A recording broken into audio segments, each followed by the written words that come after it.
الإنسان قطع الحياة بعزة وأمان. فكرت في الدنيا فكانت منزلا. السلام علیکم ورحمۃ اللہ وبرکاتہ. الحمد للہ رب العالمین وصلی اللہ وسلم علی نبینا محمد وعلی آلہ وصحبہ اجمعین ومن تبعہ باحسان الی یوم الدین. اما بعد. محترم بھائیوں اور بہنوں، درس حدیث کے اس پروگرام میں مشہور کتاب مشکوٰۃ المصابیح کے ساتھ آپ کی خدمت میں حاضر ہیں. ہم کوشش کر رہے ہیں کہ اس کتاب کے مختلف عنوانات اور ہر عنوان میں پائی جانے والی احادیث کا خلاصہ آپ کے سامنے پیش کیا جائے، کیونکہ کامیابی کے لیے سنت پر عمل کرنا ضروری ہے اور سنت کو سمجھنے کے لیے احادیث کا مطالعہ ضروری ہے. اس کے بغیر ہم سنت کے مطابق زندگی بسر کر ہی نہیں سکتے. اگر آپ کوئی حدیث کی کتاب ترتیب کے ساتھ پڑھیں گے تو اس میں زندگی میں پیش آنے والی مختلف مشکلات، مسائل اور اس کا حل اور علاج پیش کیا گیا ہے. وہ ساری چیزیں جو ایک عام آدمی کی یومیہ زندگی میں پیش آ سکتی ہیں، وہ ساری اس کے اندر ذکر کی گئی ہیں. لیکن عموماً ہم لوگ یا تو حدیث کو پڑھتے نہیں ہیں یا تفصیل اور ترتیب کے ساتھ اس کو سمجھنے کی کوشش نہیں کرتے. اس لیے یا تو ہمیں معلومات نہیں ہوتی یا ہماری معلومات بہت ناقص، ادھوری اور کمزور رہ جاتی ہیں. اور بعض چیزیں ایسی ہیں جو محض ہماری کلچرل شرم اور اس طرح کے رویے کی وجہ سے ہم معلوم کر بھی نہیں سکتے یا کرنا نہیں چاہتے. مثلا نہ والدین اپنے بچوں کو بتائیں گے کہ کب نہانا دھونا ان کے اوپر ضروری ہے، فرض ہے، کیا اس کے آداب ہیں، کیا اس کا طریقہ ہے. نہ بچے والدین سے پوچھیں گے تو معلوم کیسے ہوگا. نہ تو آپ کے پاس علم ہے، نہ بڑے آپ کی رہنمائی کر رہے ہیں، نہ چھوٹے بڑوں سے معلوم کرنے میں کمفرٹیبل فیل کرتے ہیں، تو پھر معلوم کیسے ہوگا.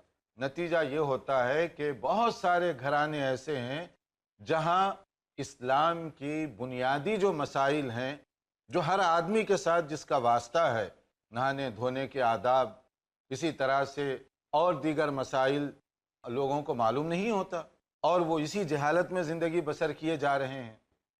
اس وقت ہمارے سامنے جو مشکوٰۃ المصابیح کا جو چیپٹر ہے، جو تفصیل کے ساتھ ہم ترتیب سے آپ کے سامنے پیش کر رہے ہیں، اس میں ایک یہ ہے کہ اگر آدمی پر نہانا ضروری ہو جائے، حالت جنابت میں ہو، وہ کیا کام کر سکتا ہے اور کیا نہیں کرنا چاہیے.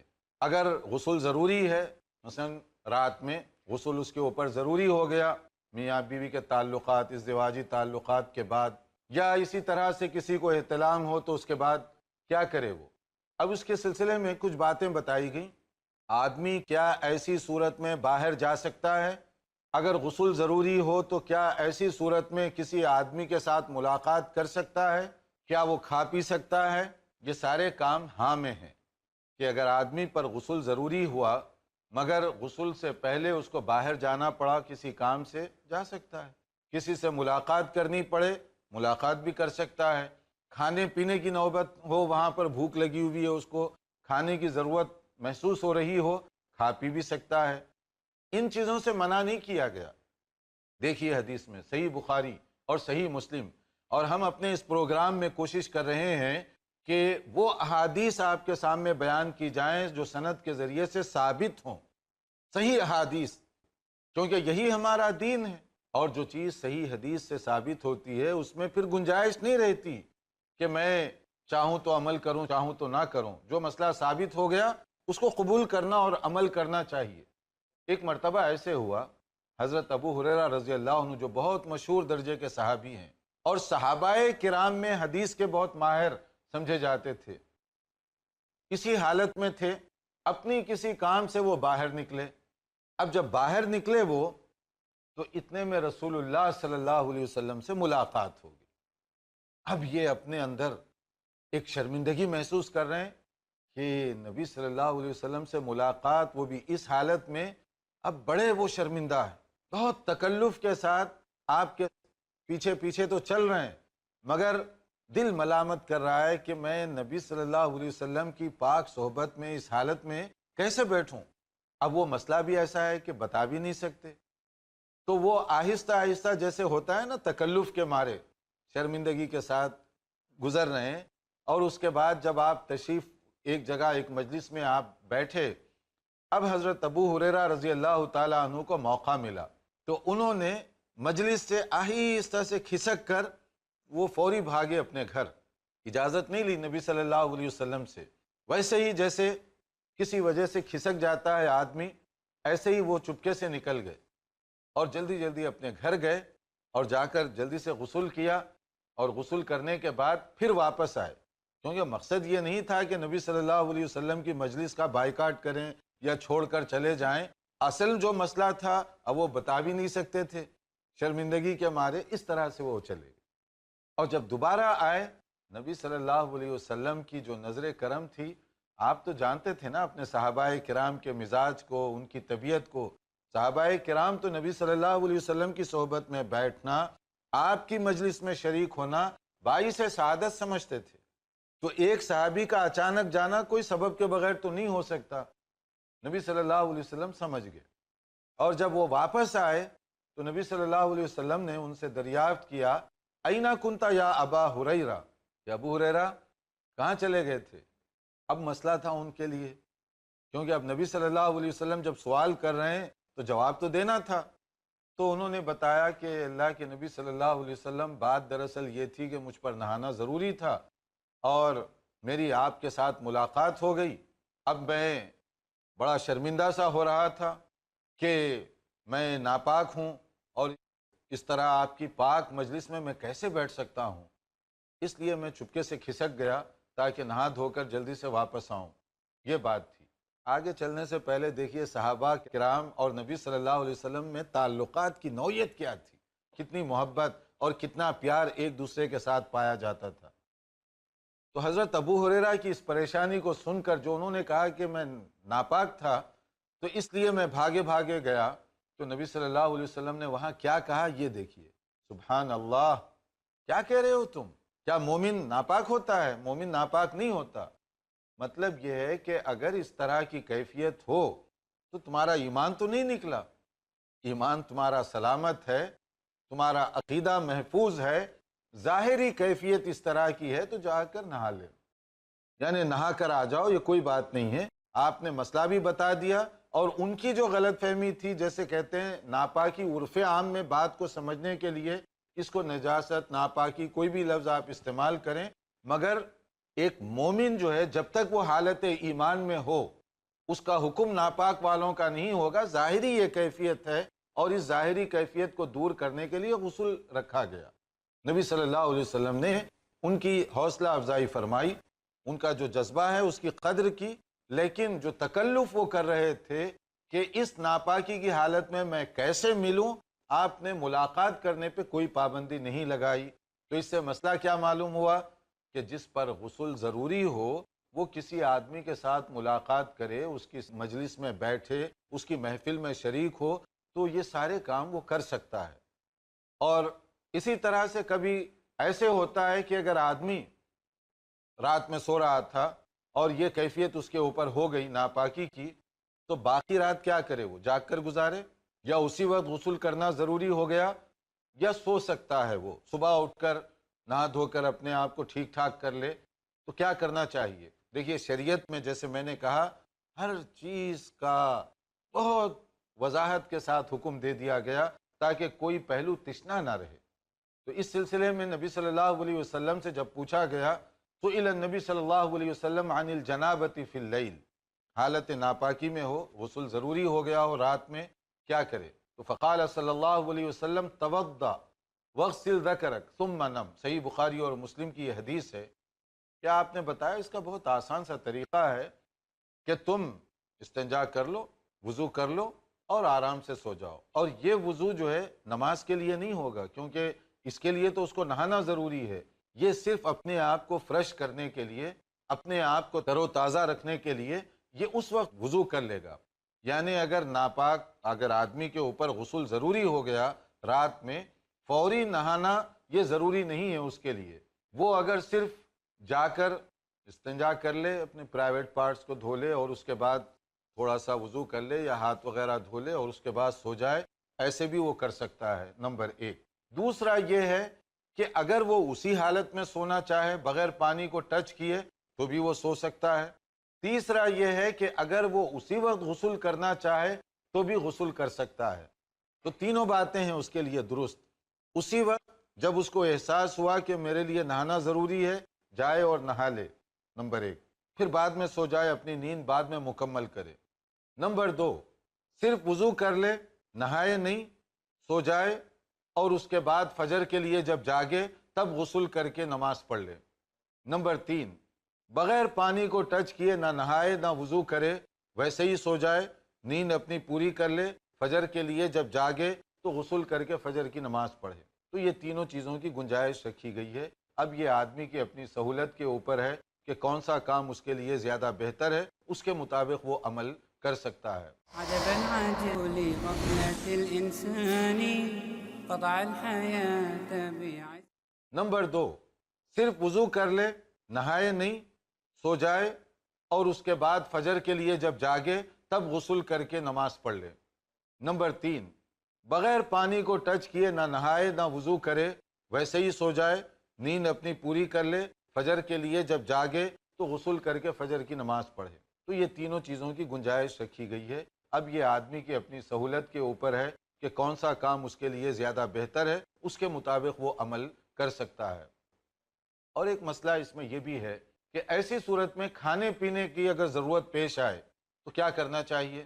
آدمی پر غسل ضروری ہے لیکن بھوک لگی ہوئی ہے، پانی کی ضرورت محسوس ہو رہی ہے، تو کیا پانی پی سکتا ہے کہ نہیں؟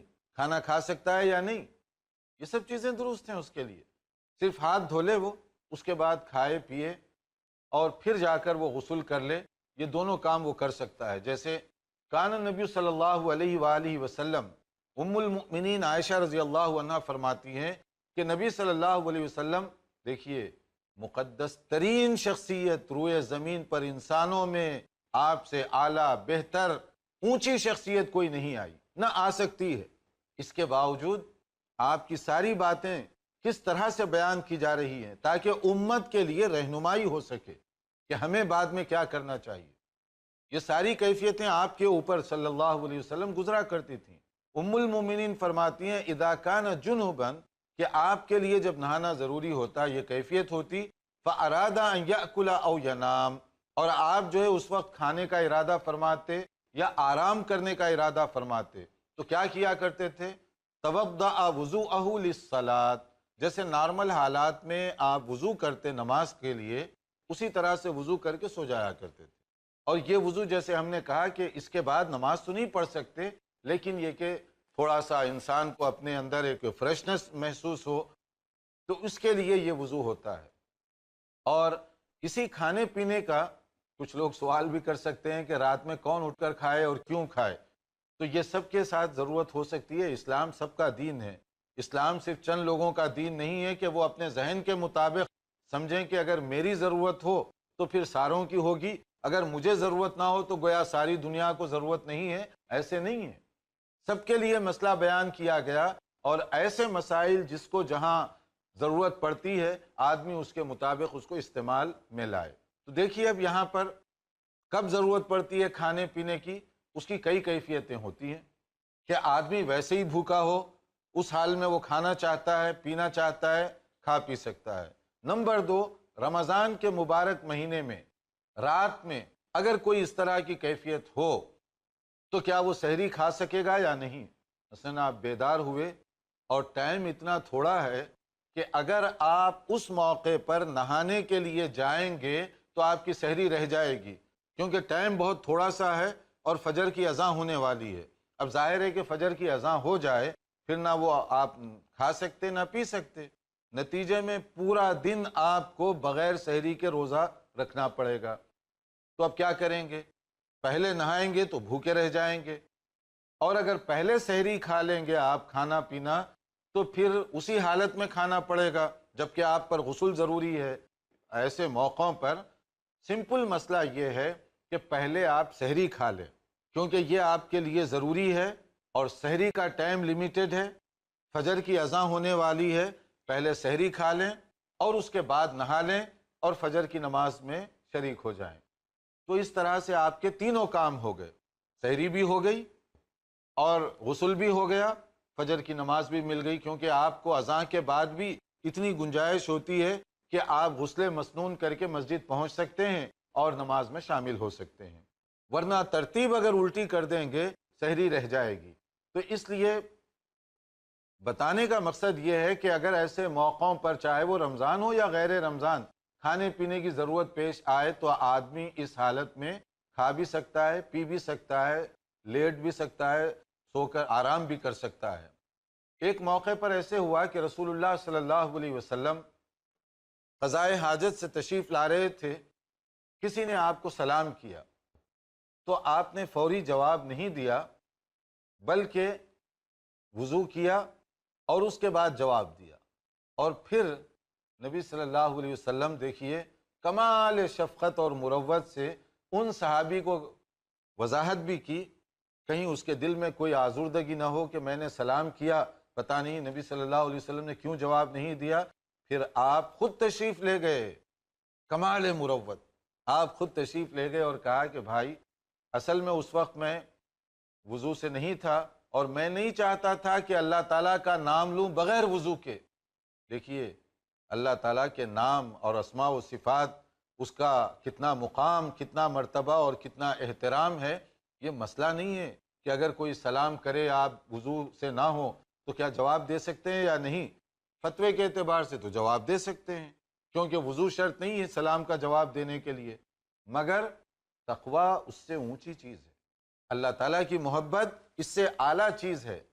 تو نبی صلی اللہ علیہ وسلم آپ کی کوشش ہوتی کہ ہمیشہ وضو کی حالت میں رہیں جتنا ممکن ہو سکتا ہے، اور اگر کبھی قضائے حاجت وغیرہ سے جائیں فوری وضو کر لیا کرتے تھے تاکہ جو ہے وضو کی ہی حالت میں رہیں۔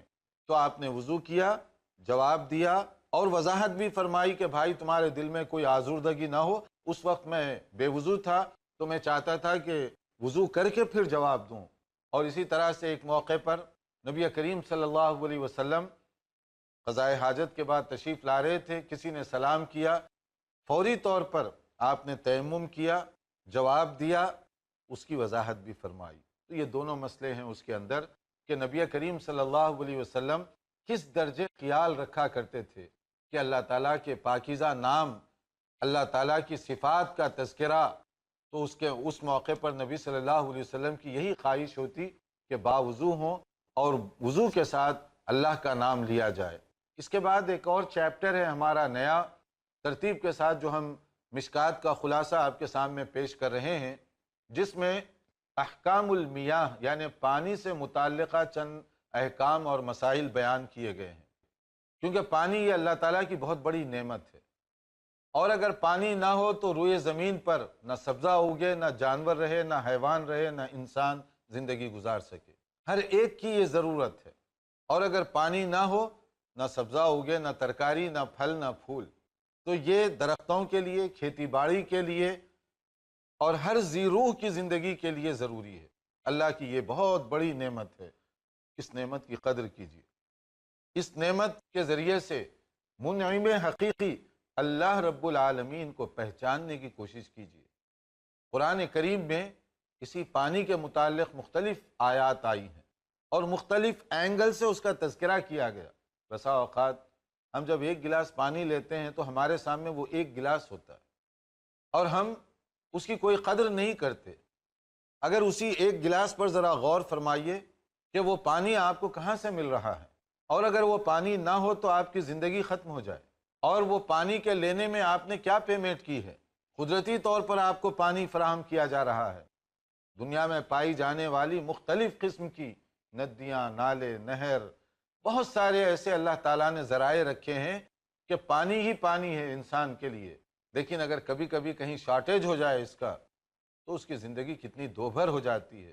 نہ وہاں پر جانور زندہ رہ سکتے ہیں، نہ حیوانات زندہ رہ سکتے ہیں، نہ مویشی، نہ چرند، نہ پرند، انسانوں کے علاوہ ساری مخلوق کے لیے وہاں رہنا دوبھر ہو جاتا ہے۔ یہ اللہ کا بہت بڑا کرم ہے کہ اس نے پانی کو ایک نعمت کی طور پر ہمیں عطا فرمایا۔ اسی لیے کہا گیا اَرَأَيْتَ إِنْ أَصْبَحَ مَاؤُكُمْ غَوْرًا فَمَنْ يَأْتِيكُمْ بِمَاءٍ مَعِينٍ، کیا خیال ہے تمہارا جو پانی تم پی رہے ہو اگر یہ پانی اللہ تعالیٰ زمین کے اندر لے کر چلے جائے، یعنی اتنی گہرائی میں کہ جہاں تک پہنچنا تمہارے لیے مشکل ہو جائے، تو کون لائے گا پینے والا پانی، ٹھنڈا پانی کون فراہم کرے گا؟ کہاں سے حاصل کرو گے اگر زمین کے اندر چلا جائے پانی؟ یعنی قحط آ جائے، کہیں پر خشک سالی ہو جائے، ڈراؤٹ ہو جائے، کیا کرو گے وہاں پر؟ تو پانی کو بطور نعمت کے قرآن کریم میں کس طریقے سے ذکر کیا گیا؟ تو اسی نعمت کے بارے میں کچھ احکام بھی ہیں کہ اس کی قدردانی بھی ہو اور ساتھ ساتھ مسئلہ بھی معلوم ہوتا رہے۔ تو اس چیپٹر کے اندر پانی سے متعلق مختلف چیزیں بتائی گئی، جیسے دیکھیے کہ آپ کنویں کے پاس ٹھہرے ہوئے ہوں یا کسی تالاب کے پاس، تو کھڑے ہو کر اس کے اندر جو پیشاب کرنے کی عادت ہے، کیا کر سکتے ہیں اس طرح سے؟ شریعت اس کو پسند نہیں کر رہی۔ یہ بہت غلط قسم کی حرکت ہے کہ یہ نعمت کی ناقدری ہے کہ آپ دریا کے اندر، پانی کے اندر، اسی کنویں کے اندر یا وہ تالاب کے اندر اس طرح سے پیشاب وغیرہ کر دیا کریں، تو یہ انسانی طبیعت کی جو پاکیزگی ہے اس کے بھی خلاف ہے، شریعت کا جو مزاج ہے اس کے بھی خلاف ہے۔ اس لیے نبی صلی اللہ علیہ وسلم نے فرمایا لا یبولن احدکم فی الماء الدائم الذی لا یجری ثم یغتسل فیہ۔